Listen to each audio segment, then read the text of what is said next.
এটা একটা খুব চমৎকার আয়োজন এবং সোহাগ এইসব কাজগুলো অনেক আগে থেকে আমি একটু এবং স্মৃতিকরণ মাছ আমাদের নৃত্যাঞ্চল একটা তো আমরা বিভিন্ন জায়গায় আঞ্চলিক প্রতিযোগিতায় বিচারক হিসেবে গেছি।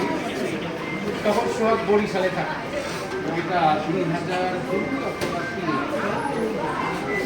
নৃত্যাঞ্চলের যে প্রতিযোগিতা সাংবাদিক তো আমরা যখন লঞ্চ ঘাটে নামলাম, নামার পরে এখন ভোর 5টায় লঞ্চ করতে ওইখানে থেকে বরিশালের ছেলে মেয়েরা 2 ধারে ফুল নিয়ে দাঁড়িয়ে আছে।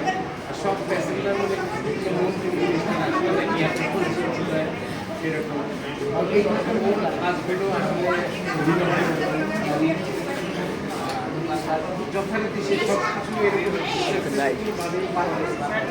এখানেও